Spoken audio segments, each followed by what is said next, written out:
Welcome to the Webb Report. My name is Stuart Webb. Tonight I wanted to talk about the drought. Right here it says, out of ABC4 Utah, 100% of Utah under drought, okay, or some form of drought conditions. So let's play this clip and we'll talk about whether this drought is organic and just happening naturally, or whether it's possible that there is an agenda, a deliberate agenda to place us under drought conditions, okay, or create the conditions where droughts happen in order to manipulate and violate our natural rights. So let's just play this clip and a few other clips and we'll talk about it. Okay, peak runoff season has already passed after a low snowpack this winter, and because of that, many secondary water suppliers pushed back the start of the watering season, and many are wondering if that is a sign that restrictions are coming this summer. ABC4's Cade Garner joining us live now from Sandy to give us an idea of what that looks like. Hey, Cade. Hey, Bayan. Yeah, so 100% of the state right now is in some sort of drought or some form of drought, with state reservoir levels sitting just above 70%. That's not bad, but it's not great. And so that means restrictions could soon be coming at the city, county, and state levels. This could be the start of a multi-year drought. We don't know. Because of that, the state's Drought Response Committee, which is made up of many agencies, Wildlife, Utah Department of Agriculture and Food, Fire, those other agencies that are heavily impacted by drought. meets.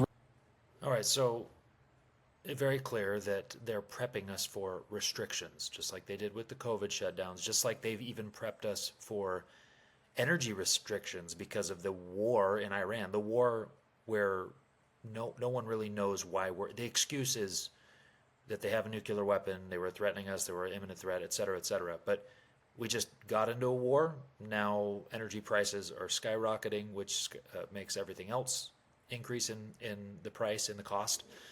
And so again, that's possible that there's going to be energy restrictions like on gas, and just electricity, everything all types of energy, they could impose those as well. So in regards to water, they're prepping us for scarcity. They're prepping us for restrictions. And the reason why I don't buy a lot of this is because they've told us over and over what they're doing to us, and they even reported out of Fox News 13 Utah a few months ago. I did a report on this about their cloud seeding program. They just casually reported that they've been manipulating our weather here in Utah for decades. And honestly, what they're reporting in here is probably just surface level. It's not an in-depth, I don't think it's an in-depth report of what they've actually been doing for decades and decades and decades. But let's just play this in case you think that cloud seeding or weather manipulation is some outlandish conspiracy theory, which it's not. They're starting to admit that they've been doing this. So let's just play this real quick in regards to this, the drought conditions that we're in right now. Scientists from the University of Utah are analyzing both natural and seeded storms, trying to answer a long-standing question. Does cloud seeding really make a difference? We're trying to understand winter storms in the northern Wasatch and the impacts of cloud seeding on those storms, and whether or not it's having a major impact on both snowfall and on runoff.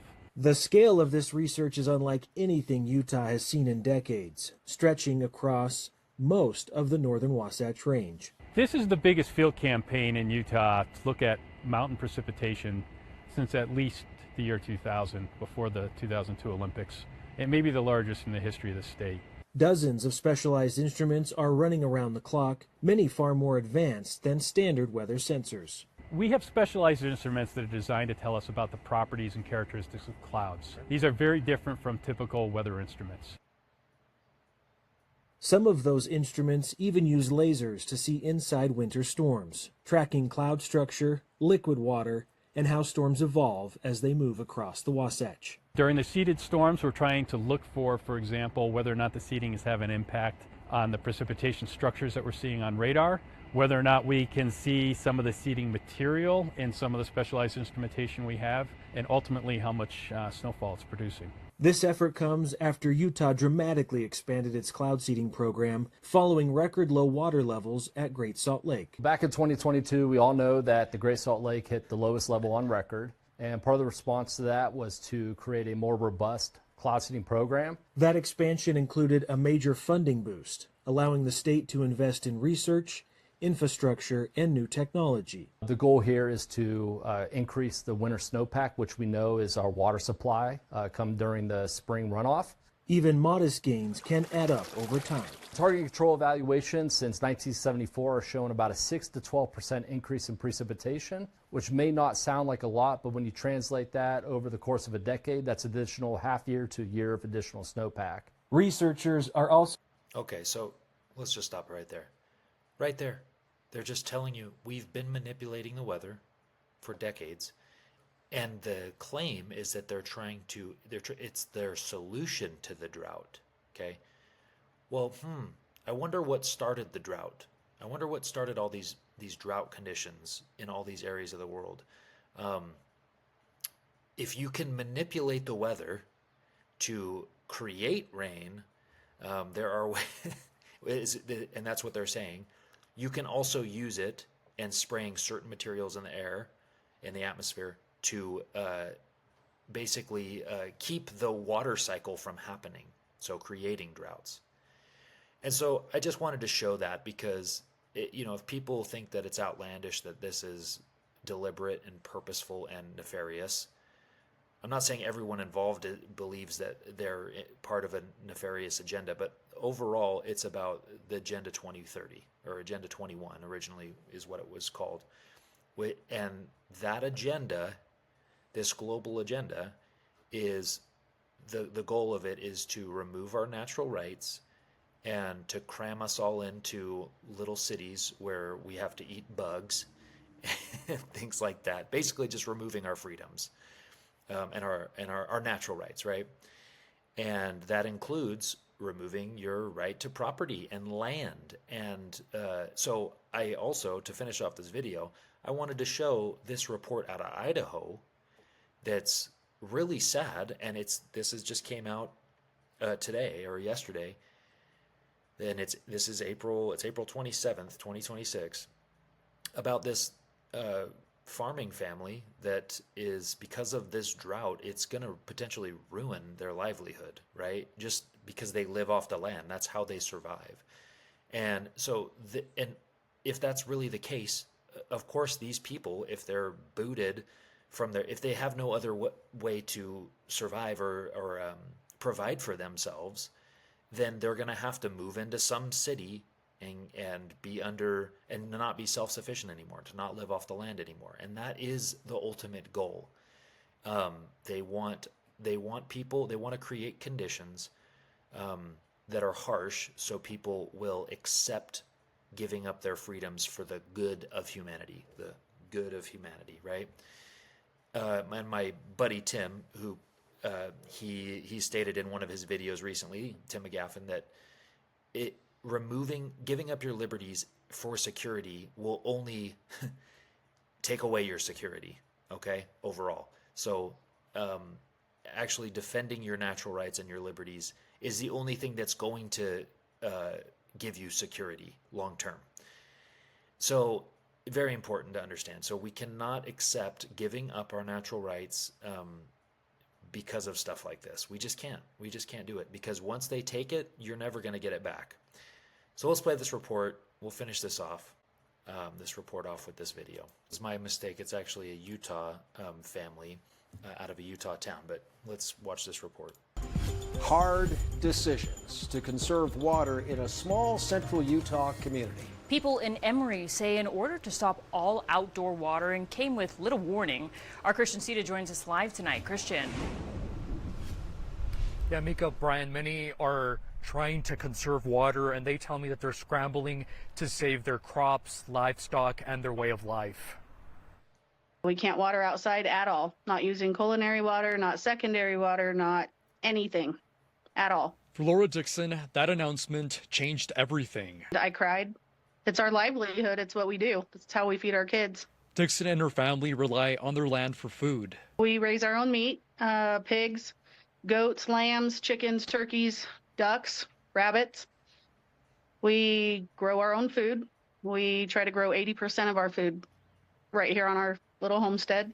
But without water, that self-sufficient lifestyle is at risk. If I have no water, I have no grass. At a recent town meeting, officials said the water supply is in a dire situation, noting the town only receives about 3% of canal flow, far less than what's needed to sustain both culinary and secondary systems. A lot of people in town are angry.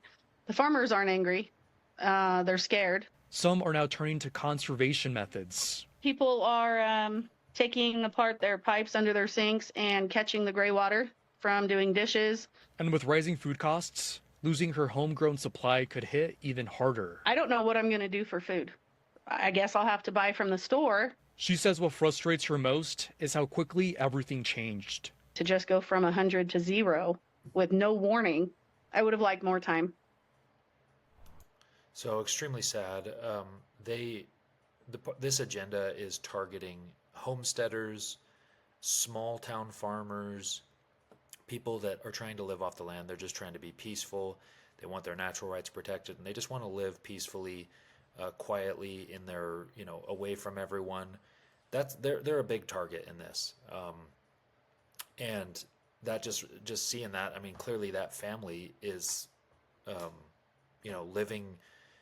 I would say living a great lifestyle, but if they're deprived of water completely, then I mean you can't live without water, right? So I believe this is part of a larger agenda, ultimately to remove our private property rights and just force us into a situation, create the conditions that will force people to make decisions that are to make serious decisions about giving up their rights for so-called security or food and water. And the energy crisis, the oil issue right now, that's also going to play a huge part in this. And so we're going to see what happens, but I believe this is part of a larger agenda. I think they've, as I told you before in the report a couple months ago about the cloud seeding program that they've been doing here for decades and decades, they're telling us that they've been doing this stuff. They've been manipulating the weather. And I mean, that's a big problem and a big red flag. And we should be concerned, especially because if you so much as, asked a question about it 15 years ago, you were called crazy. So that's gaslighting, right? That's a popular word nowadays. That's gaslighting, okay? Lying to our face and then telling us that, no, we didn't lie to your face. We've been telling you this whole time. What are you talking about? Of course you've consented to this.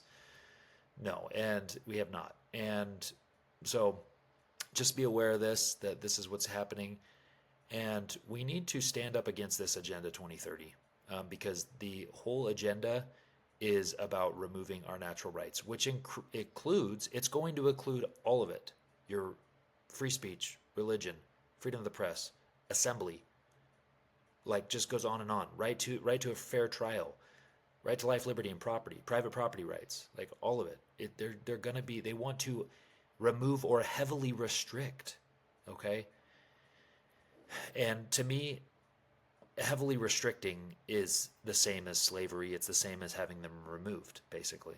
So, the Utah drought, be aware of what's going on with cloud seeding and what they've already told us. And just, use discernment and judgment and protect and defend your natural rights.